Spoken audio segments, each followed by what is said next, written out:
Welcome to your Daily Writing Habit, episode number 765. If you are writing a book or thinking about it, or maybe you've started writing your book but you need some help getting it done, you are in the right place. Good morning. Happy Thursday, everyone. I'm your host, Christine Whitmarsh. If you're looking for me online, look for Christine Inc., like that stuff we write with. Each day, I'm sharing with you the writing habits I've learned over my 19 years as a ghostwriter, book coach, and author. I have found that three things in particular have a huge impact on your success as an author, and these three things can even turn someone who doesn't even really see themselves as a writer into a published book author. Those three things are writing fundamentals, productivity, and mindset habits. Here's today's quote.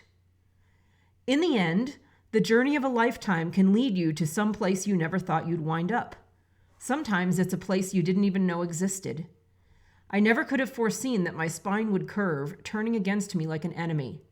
I could never have known that learning to survive when your body wants to destroy itself isn't a matter of being strong or brave. It's something different. It's learning to adapt, to be resilient, to change. And that is actually a quote from my memoir, The Power of the Curve. And that's what we're going to talk about today. Once again, good morning, everyone. Happy Thursday. And my memoir, The Power of the Curve, it happened for several reasons. The two main ones were my spine going wild from severe scoliosis as a teenager and the life and death struggles that followed. And then the life curves that followed, including trying to make it in Hollywood and then as an entrepreneur and ghostwriter. But the underlying reason, the one hidden deep beneath these two specific series of events, the one that inspired this journey of writing a memoir in the first place, was actually pretty outward-facing. I learned how to survive my curves, and now I wanted to help others survive their curves. We've all undoubtedly been dealt a number of life curves over the past year or so, some minor, like new ways of working, and some more major than that, like health challenges. I see many people saying things like, when things go back to normal, and my heart hurts for them because I think it's clear by this point that whatever we thought of as normal before is something that we're not going back to. That's the way that life curves work. That's what I learned. That's why I wrote my book. They go in one direction, forward. And I've learned this over and over again. So today I want to share 3 ways for you to find power in life's curves so they no longer have power over you. 3 ways to find a new way forward from your old normal to whatever our new normal is. Number 1. Get to know yourself better. Because, when the script flips in life, it can be a prime opportunity to get to know who you are within that script. Dealing with one challenge can reap the self-awareness benefits of months, if not longer. You learn who you are in survival mode versus who you are in normal life, often a real-life version of Clark Kent entering the phone booth. Dealing with life's curves triggers all sorts of questions about yourself, your life, others around you, and the person you need to become to navigate through it all. The savvy curve navigators are the ones who take advantage of these times, using them to dig deep and learn as much as possible about themselves before the script flips back to normal, whatever that means. Remember, the next time your life hits a curve, the opportunity clock is ticking. Number 2, learn to tune out noise. In the midst of life curves and the chaos they tend to cause, there is often an eerie silence, a silence that sharpens your senses and allows you to see and hear things that you otherwise would not, one that helps you understand things better. Chaos offers an opportunity to push away the noise of the challenge and of everyday life, to step out of the situation at hand and become an observer, that author-observer phrase I use a lot. What do you notice when you push the noise away?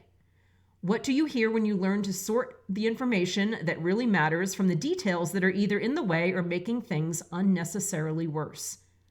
This lesson, again, seems custom designed for what we've all been going through, where so many get swallowed up by the noise, which creates a whole new level of emotional trauma on top of the original event.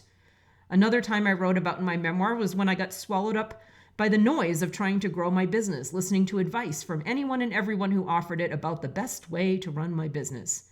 Allowing this to happen without sifting through the noise to find the right information only ensured that I remained stuck in my problems for even longer, making the pathways out that much harder to find. When dealing with life curves, make it a point to stop, listen, and see how you can peel the noise away from the problem itself. Find out what matters most, what must be dealt with first, and then decide on the best action steps to do that.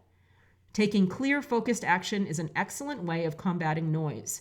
Do this enough times and you will become a master at tuning out noise and cutting through to the source of the situation, something that is supremely valuable in life. And finally, number 3, way to find power over life's curves: uncover and shore up personal weaknesses. And the last thing you might be interested in hearing about when dealing with a life crisis is that you might be contributing to the problem.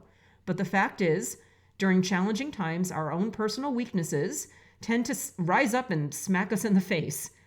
Rather than seeing this as a source of frustration, or worse, turning a blind eye to your exposed weaknesses, why not see it as an opportunity for self-improvement? During the quote-unquote Hollywood chapter of my life, while dealing with the tragic loss of a friend, I discovered, among other things, a set of dangerous behaviors I'd picked up, ones that were already setting a course toward my own self-destruction. If I had merely navigated the curve of my friend's death and moved on, ignoring my own personal weaknesses that were raging to the surface, who knows how that might have turned out. Overall, curves can be an excuse to hide from life, or they can be an opportunity to take stock, heighten your self-awareness, tune out the noise, and become a better, stronger, more resilient version of who you were before. If and how you change is your choice. Thank you for joining me here on Your Daily Writing Habit, where I am helping you write and finish writing an awesome book. And I would love to see you drop by my Inc. Authors group on Facebook. I always drop the link in the show notes. Just come say hello. Let us know how we can support your writing goals. Until tomorrow, happy writing.